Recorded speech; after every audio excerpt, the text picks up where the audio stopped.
Hello guys, ಎಲ್ಲರಿಗೂ ನಮಸ್ಕಾರ. Innovative exam update ಚಾನಲ್ಗೆ ಸ್ವಾಗತ. ಫ್ರೆಂಡ್ಸ್, ನಿಮ್ಗೆಲ್ಲರೂ ಗೊತ್ತಿರೋ ಹಾಗೆ ಕರ್ನಾಟಕ ಎಕ್ಸಾಮಿನೇಷನ್ ಅಥಾರಿಟಿ ಅವರು KCT ಅಪ್ಲಿಕೇಶನ್ ಫಾರ್ಮ್ ರಿಲೀಸ್ ಮಾಡಿದ್ದಾರೆ. ಅದನ್ನ ಹೇಗೆ ಅಪ್ಲೈ ಮಾಡೋದು ಮತ್ತು ಹೇಗೆ ಫಿಲ್ ಮಾಡೋದು ಅಂತ ತೋರಿಸ್ಕೊಡ್ತೀವಿ. ನೀವು ನಮ್ಮ ಚಾನಲ್ನ ಮೊದಲೇ ಬಾರಿ ನೋಡ್ತಿದ್ರೆ ಲೈಕ್ ಮಾಡಿ, ಶೇರ್ ಮಾಡಿ ಮತ್ತು ಸಬ್ಸ್ಕ್ರೈಬ್ ಮಾಡೋದನ್ನ ಮರಿಬೇಡಿ. ಮೊದಲೇದಾಗಿ ನಾವಿಲ್ಲಿ ಇದವರು ಒಂದು ಫ್ಲೋ ಚಾರ್ಟ್ ಮಾಡೋದಾದ್ರೆ, ಫ್ಲೋ ಚಾರ್ಟ್ ಇರೋದು ಫುಲ್ಲು ಸ್ಟೆಪ್ ಬೈ ಸ್ಟೆಪ್ ಹೇಗೆ ಅಪ್ಲೈ ಮಾಡೋದು ಅಂತ ಎಲ್ಲ ಕೊಟ್ಟಿದ್ದಾರೆ. ಆ ಫ್ಲೋ ಚಾರ್ಟ್ ಮೊದಲನೇದಾಗಿ ಕೊಟ್ಟಿರೋದವರು ಅಪ್ಲಿಕೇಶನ್ ಯಾವಾಗ ಸ್ಟಾರ್ಟ್ ಆಗಿದೆ, ಅಪ್ಲಿಕೇಶನ್ 23 ಜನವರಿ ಸ್ಟಾರ್ಟ್ ಆಗಿದೆ. ಮತ್ತೆ ಲಾಸ್ಟ್ ಡೇಟ್ ಬಂದು ಫೆಬ್ರವರಿ 18 ಲಾಸ್ಟ್ ಡೇಟು. ಫೀಸ್ ಪೇ ಮಾಡಲಿಕ್ಕೆ ಲಾಸ್ಟ್ ಡೇಟ್ ಬಂದು 20th ಫೆಬ್ರವರಿ. ಈಗ ಮೊದಲು ನೋಡೋದಾದ್ರೆ ನೀವು ಫಸ್ಟು KA ವೆಬ್ಸೈಟ್ ಲಾಗಿನ್ ಆಗಬೇಕಾಗುತ್ತೆ. ಲಾಗಿನ್ ಆಗಿ ಅಪ್ಲೈ ಫಾರ್ CET ಆನ್ಲೈನ್ ಅಂತ ಕೊಟ್ಟರೆ, ನೆಕ್ಸ್ಟ್ ಏನು ರೆಡಿ ಮಾಡ್ಕೋಬೇಕು ಅಂದರೆ ಕೀಪ್ 10th ಮಾರ್ಕ್ಸ್ಗಳನ್ನ ರೆಡಿ ಮಾಡಿ ಇಟ್ಕೋಬೇಕು. ಮತ್ತೆ ನಿಮ್ಮದು ಫೋಟೋಗ್ರಾಫ್ ಮತ್ತೆ ಸಿಗ್ನೇಚರ್ ಇನ್ JPG ಫಾರ್ಮೆಟ್. JPG ಫಾರ್ಮೆಟಲ್ಲಿ ಫೋಟೋಗ್ರಾಫ್ ಮತ್ತೆ ಸಿಗ್ನೇಚರ್ನ ರೆಡಿ ಮಾಡಿ ಇಟ್ಕೋಬೇಕು. ನಿಮ್ಮದು ಕ್ಯಾಸ್ಟ್ ಸರ್ಟಿಫಿಕೇಟ್ ರೆಡಿ ಆಗಿರಬೇಕು, ಮತ್ತು ಇನ್ಕಮ್ ಸರ್ಟಿಫಿಕೇಟ್. ಮತ್ತೆ 371 ಸರ್ಟಿಫಿಕೇಟ್ ಅಂದರೆ ಹೈದರಾಬಾದ್ ಕರ್ನಾಟಕ ಸರ್ಟಿಫಿಕೇಟ್ ರೆಡಿ ಆಗಿರಬೇಕು. ಮತ್ತೆ NCLC ಸರ್ಟಿಫಿಕೇಟ್ ಅಂದರೆ ನಾನ್ ಕ್ರಿಮಿ ಲೇಯರ್ ಸರ್ಟಿಫಿಕೇಟ್ ಅಂತ, ಅದು OBC ಅವ್ರಿಗೆ ಇಶ್ಯೂ ಆಗಿರುತ್ತೆ, ಅದನ್ನ ರೆಡಿ ಮಾಡಿ ಇಟ್ಕೋಬೇಕು. ನಾವು ಮೊದಲೇದಾಗಿ ಈ ಫ್ಲೋ ಚಾರ್ಟಲ್ಲಿ ನೋಡ್ದಂಗೆ ನ್ಯೂ ಟ್ಯಾಬ್ ಹೋಗಿ ಫಸ್ಟು KE ಅಂತ ಸರ್ಚ್ ಮಾಡೋದ. ಇಲ್ಲೇ KA ಹೋಮ್ ವೆಬ್ಸೈಟ್ನ ಓಪನ್ ಮಾಡಿದ್ಮೇಲೆ ಈ ರೀತಿ ಇಂಟರ್ಫೇಸ್ ಬರುತ್ತೆ. ಈ ಥರ ಬಂದಮೇಲೆ ನೀವು UGCET 2025 ಅಪ್ಲಿಕೇಶನ್ ಲಿಂಕ್ ಅಂತ ಇದೆ, ಕ್ಲಿಕ್ ಮಾಡಿ. ಕ್ಲಿಕ್ ಮಾಡಿದ ತಕ್ಷಣ ಈ ಥರ ಇಂಟರ್ಫೇಸ್ ಬರುತ್ತೆ. ಈ ಕೆಳಗಡೆ ಸ್ಕ್ರಾಲ್ ಮಾಡಿ ಮತ್ತೆ ರಿಜಿಸ್ಟ್ರೇಷನ್ ಫಾರ್ ನ್ಯೂ ಯೂಸರ್ ಅಂತ ಕೊಟ್ಟರೆ ಈ ರೀತಿ ಬರುತ್ತೆ. ನೀವೇನಾದರೂ SLCನ ಕರ್ನಾಟಕ ಸ್ಟೇಟ್ ಬೋರ್ಡಲ್ಲಿ ಓದಿದ್ರೆ ಎಸ್ ಅಂತ ಕೊಡಿ, ಇಲ್ಲಾಂದರೆ ನೋ ಅಂತ ಕೊಡಿ. ನೋ ಯಾವುದಕ್ಕೆ ಅಂತಂದರೆ ಅಕಸ್ಮಾತ್ CBSE, ICSE ಅದರ್ ಬೋರ್ಡ್ಸಲ್ಲಿ ಓದಿದ್ರೆ ನೋ ಅಂತ ಕೊಡಿ. ನೀವು ಅಕಸ್ಮಾತ್ ಕರ್ನಾಟಕ ಸ್ಟೇಟ್ ಬೋರ್ಡಲ್ಲಿ ಓದಿಲ್ಲ ಅಂತಂದರೆ ಯಾವ ಬೋರ್ಡಲ್ಲಿ ಓದಿರಾ ಅನ್ನೋದು ಮೆನ್ಷನ್ ಮಾಡಬೇಕಾಗುತ್ತೆ. ಮತ್ತು ನಿಮ್ಮದು SLC ರಿಜಿಸ್ಟರ್ ನಂಬರ್ ಹಾಕಬೇಕಾಗುತ್ತೆ. SLC ರಿಜಿಸ್ಟರ್ ನಂಬರ್ ಯಾವ ಥರ ಹಾಕಬೇಕು ಅಂದರೆ, ಅಕಸ್ಮಾತ್ ನೀವು 2023 ಪಾಸ್ಔಟ್ ಆದರೆ 2023 ಮತ್ತು ನಿಮ್ಮದು CBSE ಅಥವಾ ICSE ರೋಲ್ ನಂಬರ್ ಹಾಕಬೇಕಾಗುತ್ತೆ. ನೆಕ್ಸ್ಟ್ ಬಂದು ನೀವು ವೆರಿಫೈ ಕೊಟ್ಟಾದಮೇಲೆ ನೆಕ್ಸ್ಟ್ ನಿಮ್ಗೆ ಬರೋದಾದರೆ ನಿಮ್ಮ ನೇಮ್, ನಿಮ್ಮ ಡೇಟ್ ಆಫ್ ಬರ್ತ್ ಹಾಕಬೇಕಾಗುತ್ತೆ, ನಿಮ್ಮದು ಜೆಂಡರ್ ಮತ್ತು SLC passing year, father name, mother name, ಮತ್ತು ಸ್ಯಾಟ್ಸ್ ನಂಬರ್ ಇದ್ದರೆ ಹಾಕಿ, ಇಲ್ಲಾಂದರೆ ಬೇಡ. ಮತ್ತು ಯುವರ್ ಕ್ವಾಲಿಫಿಕೇಷನ್, ನಿಮ್ಮ ಕ್ವಾಲಿಫಿಕೇಷನ್ ಮತ್ತು ನ್ಯಾಷನಾಲಿಟಿ, ಮತ್ತು ನಿಮ್ಮದು ಜಿಮೇಲ್, ನಿಮ್ಮ ಫೋನ್ ನಂಬರ್ ಮತ್ತು ಪಾಸ್ವರ್ಡ್ ಮಿನಿಮಮ್ 8 ಕ್ಯಾರೆಕ್ಟರ್ಸ್. ಮತ್ತು ಅದೇ ಪಾಸ್ವರ್ಡ್ನ ಕನ್ಫರ್ಮ್ ಮಾಡ್ಕೊಳ್ಳಿ. ಮತ್ತು ನಿಮ್ಮದು ಫೋಟೋ, ಆ ಫೋಟೋ ವೈಟ್ ಬ್ಯಾಕ್ಗ್ರೌಂಡಲ್ಲಿ ಆ ಫೋಟೋ ಇರಬೇಕು. ಮತ್ತು ನಿಮ್ದಿಲ್ಲಿ ಕ್ಯಾಪ್ಚಾ ಕಾಣ್ತಿರುತ್ತೆ, ಅದನ್ನು ಎಂಟರ್ ಮಾಡಬೇಕಾಗುತ್ತೆ. ನಾವಿಲ್ಲಿ ರಿಜಿಸ್ಟರ್ ಆದ ತಕ್ಷಣ ಈ ರೀತಿ ಇಂಟರ್ಫೇಸ್ ಬರುತ್ತೆ. ನಿಮ್ಮದು ರಿಜಿಸ್ಟ್ರೇಷನ್ ಕಂಪ್ಲೀಟ್ ಆಗಿದೆ, ನಿಮ್ದು ಯೂಸರ್ ID, ಪಾಸ್ವರ್ಡ್ ಎಲ್ಲ ಈ ಥರ ಬರುತ್ತೆ. ನಮ್ಮ ಅಕೌಂಟ್ ರಿಜಿಸ್ಟರ್ ಆದಮೇಲೆ ನಾವಿಲ್ಲಿ ಬಂದು ಲಾಗಿನ್ ಫಾರ್ ರಿಜಿಸ್ಟರ್ಡ್ ಯೂಸರ್ ಅಂತ ಕೊಟ್ಟರೆ ಈ ರೀತಿ ಓಪನ್ ಆಗುತ್ತೆ. ಈ ರೀತಿ ಓಪನ್ ಆದ ತಕ್ಷಣ ನಿಮಗೆ ಮೊಬೈಲ್ ಮೆಸೇಜ್ ಬಂದಿರುತ್ತೆ, ನಿಮ್ಮ ಲಾಗಿನ್ ID ಮತ್ತು ನೀವು ಪಾಸ್ವರ್ಡ್ ಏನು ಕ್ರಿಯೇಟ್ ಮಾಡಿದ್ರಿ ಅದನ್ನು ಕೊಟ್ಟು, ಮತ್ತು ಇಲ್ಲಿ ಕೆಳಗಡೆ ಕ್ಯಾಪ್ಚಾ ಕೊಟ್ಟರೆ ನಿಮ್ಮದು ಲಾಗಿನ್ ಕ್ರೆಡೆನ್ಷಿಯಲ್ಸ್ ಲಾಗಿನ್ ಮಾಡ್ಕೋಬೇಕು.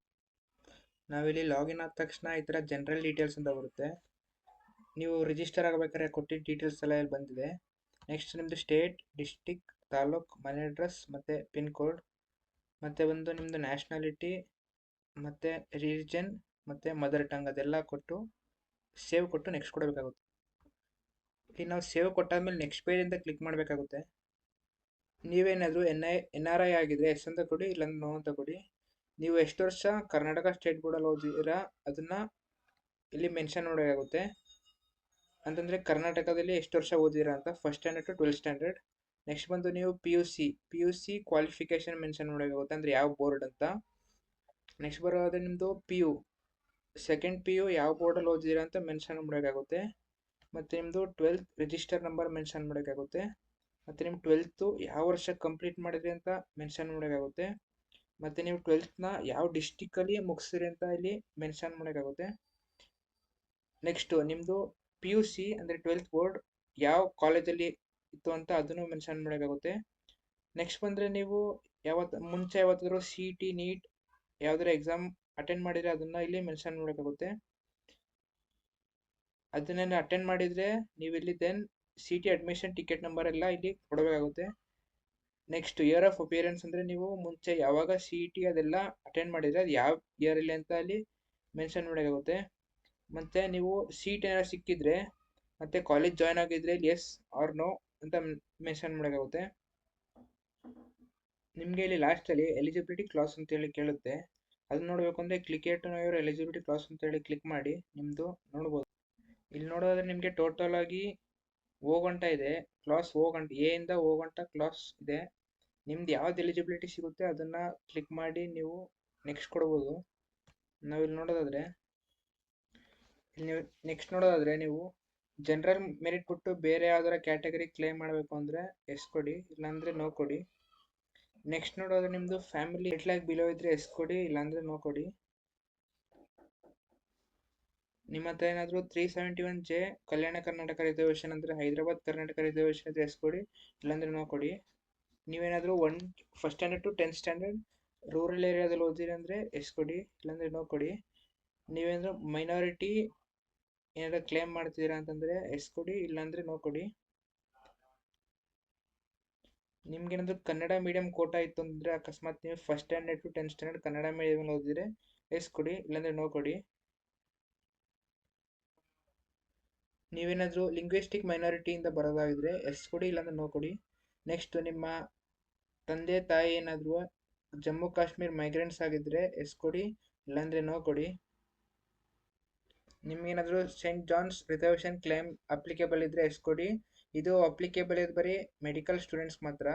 ಅಕಸ್ಮಾತ್ ನೀವೇನಾದರೂ NCC sports other special category ಏನಾದರೂ ಇದ್ದರೆ ಎಸ್ ಕೊಡಿ, ಇಲ್ಲಾಂದರೆ ನೋ ಕೊಡಿ. ನಾವಿಲ್ಲಿ ನಮ್ಮದು ಸ್ಟಡಿ ಡೀಟೇಲ್ಸ್ನ ಫಿಲ್ ಮಾಡಬೇಕಾಗುತ್ತೆ. ಫಿಲ್ ಮಾಡಬೇಕು ಅಂತಂದರೆ ಫಸ್ಟ್ ಸ್ಟ್ಯಾಂಡರ್ಡಿಂದ 12th ಸ್ಟ್ಯಾಂಡರ್ಡ್ವರೆಗೂ ನೀವು ಯಾವ್ಯಾವ ಸ್ಕೂಲಲ್ಲಿ ಯಾವ ಇಯರ್ ಪಾಸ್ ಆಗಿದ್ದೀರಾ ಮತ್ತು ಯಾವ ಬೋರ್ಡ್ ಡಿಸ್ಟಿಕ್ ಎಜುಕೇಷನ್ ಡಿಸ್ಟಿಕ್ ಎಲ್ಲ ಡೀಟೇಲಾಗಿ ಫಿಲ್ ಮಾಡಬೇಕಾಗುತ್ತೆ. ಈಗ ನಮ್ದು ಅವಾಗಲೇ ಫಿಲ್ ಆಗಿದೆ, ಯಾವುದು ತೋರಿಸ್ತಿದ್ದೀನಿ. ಈಗ ಫಸ್ಟ್ ಸ್ಟ್ಯಾಂಡರ್ಡ್ ಯಾವ ವರ್ಷ ಪಾಸ್ ಆಗಿರೋದು ಅದನ್ನು ಫಾರ್ ಎಕ್ಸಾಂಪಲ್ ನಾನೀಗ 2012 ಕೊಡ್ತೀನಿ. ಮತ್ತು ಬೋರ್ಡ್ ಯಾವುದಿದೆ ಕೊಡಿ, CBSE ಅಥವಾ ಸ್ಟೇಟ್ ಬೋರ್ಡ್ ಎಜುಕೇಷನ್ ಡಿಸ್ಟಿಕ್ ಯಾವುದಿದೆ ಕೊಡಿ. ನೆಕ್ಸ್ಟು ನಿಮ್ಮದು school name for example school name ಕೊಟ್ಟಾಗ ಈಗ ನೀವು ನೆಕ್ಸ್ಟ್ ಆ್ಯಡ್ ಕೊಟ್ಟಾಗ ನಿಮ್ಮದು ಇಲ್ಲಿ ಆ್ಯಡ್ ಆಗಿರುತ್ತೆ.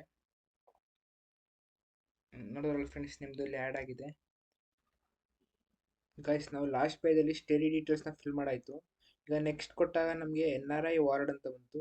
NRI ವಾರ್ಡ್ ನೀವೇನಾದರೂ ಕ್ಲೈಮ್ ಮಾಡಿದರೆ ಅದು ಡೀಟೇಲ್ಸ್ ಫಿಲ್ ಮಾಡಬೇಕಾಗುತ್ತೆ, ಇಲ್ಲಾಂದರೆ ಫಿಲ್ ಮಾಡೋ ಅವಶ್ಯಕತೆ ಇರೋದಿಲ್ಲ. ಈಗ ನಾವು ನೆಕ್ಸ್ಟ್ ಕೊಟ್ಟು ಇಲ್ಲಿ ನೋಡೋದಾದರೆ ಡಾಕ್ಯುಮೆಂಟ್ಸ್ ಅಪ್ಲೋಡ್ ಅಂತ ಇದೆ. ಯಾವ್ಯಾವ ಡಾಕ್ಯುಮೆಂಟ್ಸ್ ಕೇಳಿದರೆ ಅಂತಂದರೆ ಅವ್ರು ಕೇಳಿರೋದು ಪಾಸ್ಪೋರ್ಟ್ ಸೈಜ್ ಫೋಟೋ ಮತ್ತು ಸಿಗ್ನೇಚರ್ ಕೇಳಿದ್ದಾರೆ. ಅದರದ್ದು ನಿಮ್ಮದು ಫೋಟೋ ಕಾಪಿ ಅಪ್ಲೋಡ್ ಮಾಡಬೇಕಾಗುತ್ತೆ. ಫ್ರೆಂಡ್ಸ್, ನೀವು ಇಲ್ಲಿ ನೋಡ್ಬೋದು ನಾವು ನಮ್ಮ ಫೋಟೋ ಕಾಪಿ ಮತ್ತು ಸಿಗ್ನೇಚರ್ನ ಅಪ್ಲೋಡ್ ಮಾಡಿದ್ವಿ. ಈಗ ನೆಕ್ಸ್ಟ್ ಬರೋದಾದರೆ ಫ್ರೆಂಡ್ಸ್, ನೀವು ಇಲ್ಲಿ ನೆಕ್ಸ್ಟ್ ನೋಡೋದಾದರೆ ಕೋರ್ಸ್ ಡೀಟೇಲ್ಸ್ ಅಂತ ಕೇಳಿದರೆ ಕೋರ್ಸ್ ಡೀಟೇಲ್ಸಲ್ಲಿ ನೀವು CET ಎಕ್ಸಾಮ್ ತಗೋತೀನಿ ಅಂದರೆ ಎಸ್ ಅಂತ ಕೊಡಿ. ಇಲ್ಲಿ ಎಸ್ ಅಂತ ಕೊಟ್ಟಾದ್ಮೇಲೆ ನಿಮಗೆ ಈ ರೀತಿ ಇಂಟರ್ಫೇಸ್ ಬರುತ್ತೆ.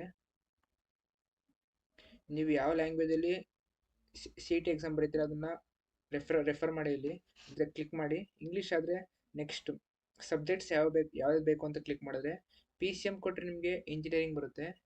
PCB ಕೊಟ್ಟರೆ ನಿಮಗೆ ನರ್ಸಿಂಗ್, ವೆಟರ್ನರಿ, ಯೋಗ, ಅಗ್ರಿಕಲ್ಚರ್, ಫಾರ್ಮಸಿ ಅದೆಲ್ಲ ಬರುತ್ತೆ. PCMB ಕೊಟ್ಟರೆ ನಿಮಗೆ ಎಲ್ಲದಕ್ಕೂ ಎಲಿಜಿಬಲ್ ಆಗಿರ್ತೀರ, ಅಂದರೆ ಇಂಜಿನಿಯರಿಂಗ್, ಮೆಡಿಕಲ್, ವೆಟರ್ನರಿ ಅದಕ್ಕೆಲ್ಲ ಎಲಿಜಿಬಲ್ ಆಗಿರ್ತೀರ. ಅಕಸ್ಮಾತ್ ನೀವೇನಾದ್ರೂ ಅಗ್ರಿಕಲ್ಚರಲ್ ಕೋಟಾ ಕ್ಲೈಮ್ ಮಾಡಬೇಕು ಅಂತಂದರೆ ಎಸ್ ಅಂತ ಕೊಡಿ, ಇಲ್ಲಾಂದರೆ ನೋ ಅಂತ ಕೊಡಿ. ಎಸ್ ಅಂತ ಕೊಟ್ಟರೆ ನಿಮಗೆ ಅಗ್ರಿಕಲ್ಚರ್ ಪ್ರಾಕ್ಟಿಕಲ್ ಎಕ್ಸಾಮ್ಗೆ ಸೆಂಟರ್ನ ಚೂಸ್ ಮಾಡಬೇಕಾಗುತ್ತೆ, ಇಲ್ಲಾಂತಂದರೆ ಅದ್ರದ್ದು ಏನು ಅವಶ್ಯಕತೆ ಇರೋದಿಲ್ಲ. ಮತ್ತು ಫ್ರೆಂಡ್ಸ್, ಇಲ್ಲಿ ಲಾಸ್ಟಲ್ಲಿ ಪ್ರಿಯಾರಿಟಿ ಆಫ್ ಎಕ್ಸಾಮ್ ಸೆಂಟರ್ ಅಂತ ಇದೆ. ಇಲ್ಲಿ 2 ಡಿಸ್ಟಿಕ್ ಸೆಲೆಕ್ಟ್ ಮಾಡಬೇಕಾಗುತ್ತೆ. ಎರಡನ್ನೂ ನೀವು ಸೆಲೆಕ್ಟ್ ಮಾಡಲೇಬೇಕು, ಇಲ್ಲಾಂದರೆ ಅದು ಸಬ್ಮಿಟ್ ತಗೊಳ್ಳಲ್ಲ. ಎರಡನ್ನೂ ನೀವು ಯಾಕೆ ಸೆಲೆಕ್ಟ್ ಮಾಡಬೇಕು ಅಂತಂದರೆ ಫಾರ್ ಎಕ್ಸಾಂಪಲ್ ಈಗ ಫಸ್ಟ್ ಒಂದು ಮೈಸೂರು ಕೊಟ್ಟಿರ್ತೀರ, ಮೈಸೂರಲ್ಲಿ ನಿಮ್ದು ಯಾವುದೋ ಅಲಾಟ್ ಆಗಲಿಲ್ಲ ಅಂತಂದರೆ ನಿಮ್ಮದು ಮಂಡ್ಯ ಅಲಾಟ್ ಆಗುತ್ತೆ. ಅದಕ್ಕೋಸ್ಕರ ನೀವು ಎರಡನ್ನೂ ಸೆಲೆಕ್ಟ್ ಮಾಡಲೇಬೇಕು.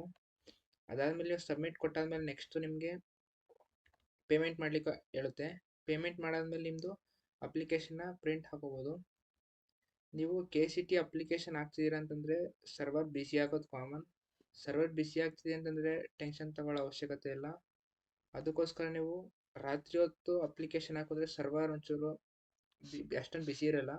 ಅಥವಾ ಬೆಳಗಿನ ಜಾವ 7 to 9 to 10 ಆ ಟೈಮಲ್ಲಿ ಅಪ್ಲಿಕೇಶನ್ ಹಾಕಿದ್ರೆ ಯಾವ ಸರ್ವರು ಬಿಸಿ ಇರೋದಿಲ್ಲ. ಸೊ ದಯವಿಟ್ಟು CET ಅಪ್ಲಿಕೇಶನ್ ಹಾಕ್ತೀರಾ ಅಂದರೆ ನೋಡ್ಕೊಂಡು ಅಪ್ಲಿಕೇಶನ್ ಹಾಕಿ. ಲಾಸ್ಟಲ್ಲಿ ಏನು ಹೇಳಬೇಕು ಅಂತಂದರೆ, ನೀವು ನಮ್ಮ ಚಾನಲ್ನ ಮೊದಲೇ ಬಾರಿ ನೋಡ್ತಿದ್ರೆ ಸಬ್ಸ್ಕ್ರೈಬ್ ಮಾಡ್ಕೊಳ್ಳಿ, ಮತ್ತು ನಿಮ್ಮ KCT ಫ್ರೆಂಡ್ಸ್ ಯಾರು ಅಪ್ಲಿಕೇಶನ್ ಹಾಕ್ತಿದ್ರೆ ಶೇರ್ ಮಾಡಿ, ಮತ್ತು ಲೈಕ್ ಮಾಡೋದನ್ನ ಮರಿಬೇಡಿ. Thank you. ಫ್ರೆಂಡ್ಸ್, ಇಲ್ಲಿ ಲಾಸ್ಟಲ್ಲಿ ಪ್ರಿಯಾರಿಟಿ ಆಫ್ ಎಕ್ಸಾಮ್ ಸೆಂಟರ್ ಅಂತ ಇದೆ. ಇಲ್ಲಿ 2 ಡಿಸ್ಟಿಕ್ ಸೆಲೆಕ್ಟ್ ಮಾಡಬೇಕಾಗುತ್ತೆ. ಎರಡನ್ನೂ ನೀವು ಸೆಲೆಕ್ಟ್ ಮಾಡಲೇಬೇಕು, ಇಲ್ಲಾಂದರೆ ಅದು ಸಬ್ಮಿಟ್ ತಗೊಳ್ಳಲ್ಲ. ಎರಡನ್ನೂ ನೀವು ಯಾಕೆ ಸೆಲೆಕ್ಟ್ ಮಾಡಬೇಕು ಅಂತಂದರೆ, ಫಾರ್ ಎಕ್ಸಾಂಪಲ್ ಈಗ ಫಸ್ಟ್ ಒಂದು ಮೈಸೂರು ಕೊಟ್ಟಿರ್ತೀರ, ಮೈಸೂರಲ್ಲಿ ನಿಮ್ದು ಯಾವುದೋ ಅಲಾಟ್ ಆಗಲಿಲ್ಲ ಅಂತಂದರೆ ನಿಮ್ಮದು ಮಂಡ್ಯ ಅಲಾಟ್ ಆಗುತ್ತೆ. ಅದಕ್ಕೋಸ್ಕರ ನೀವು ಎರಡನ್ನೂ ಸೆಲೆಕ್ಟ್ ಮಾಡಲೇಬೇಕು. ಅದಾದಮೇಲೆ ನೀವು ಸಬ್ಮಿಟ್ ಕೊಟ್ಟಾದ್ಮೇಲೆ ನೆಕ್ಸ್ಟು ನಿಮಗೆ ಪೇಮೆಂಟ್ ಮಾಡಲಿಕ್ಕೆ ಹೇಳುತ್ತೆ. ಪೇಮೆಂಟ್ ಮಾಡಾದ್ಮೇಲೆ ನಿಮ್ಮದು ಅಪ್ಲಿಕೇಶನ್ನ ಪ್ರಿಂಟ್ ಹಾಕೋಬೋದು. ನೀವು KCT ಅಪ್ಲಿಕೇಶನ್ ಹಾಕ್ತಿದ್ದೀರಾ ಅಂತಂದರೆ ಸರ್ವರ್ ಬಿಸಿ ಆಗೋದು ಕಾಮನ್. ಸರ್ವರ್ ಬಿಸಿ ಆಗ್ತಿದೆ ಅಂತಂದರೆ ಟೆನ್ಷನ್ ತಗೊಳ್ಳೋ ಅವಶ್ಯಕತೆ ಇಲ್ಲ. ಅದಕ್ಕೋಸ್ಕರ ನೀವು ರಾತ್ರಿ ಹೊತ್ತು ಅಪ್ಲಿಕೇಶನ್ ಹಾಕಿದ್ರೆ ಸರ್ವರ್ ಒಂಚೂರು ಅಷ್ಟೊಂದು ಬಿಸಿ ಇರಲ್ಲ. ಅಥವಾ ಬೆಳಗಿನ ಜಾವ 7 to 9 to 10 ಆ ಟೈಮಲ್ಲಿ ಅಪ್ಲಿಕೇಶನ್ ಹಾಕಿದ್ರೆ ಯಾವ ಸರ್ವರು ಬಿಸಿ ಇರೋದಿಲ್ಲ. ಸೊ ದಯವಿಟ್ಟು CT ಅಪ್ಲಿಕೇಶನ್ ಹಾಕ್ತೀರಾ ಅಂದರೆ ನೋಡ್ಕೊಂಡು ಅಪ್ಲಿಕೇಶನ್ ಹಾಕಿ. ಲಾಸ್ಟಲ್ಲಿ ಏನು ಹೇಳಬೇಕು ಅಂತಂದರೆ, ನೀವು ನಮ್ಮ ಚಾನಲ್ನ ಮೊದಲೇ ಬಾರಿ ನೋಡ್ತಿದ್ರೆ ಸಬ್ಸ್ಕ್ರೈಬ್ ಮಾಡ್ಕೊಳ್ಳಿ, ಮತ್ತು ನಿಮ್ಮ KCT ಫ್ರೆಂಡ್ಸ್ ಯಾರು ಅಪ್ಲಿಕೇಶನ್ ಹಾಕ್ತಿದ್ರೆ ಶೇರ್ ಮಾಡಿ, ಮತ್ತು ಲೈಕ್ ಮಾಡೋದನ್ನ ಮರಿಬೇಡಿ. Thank you.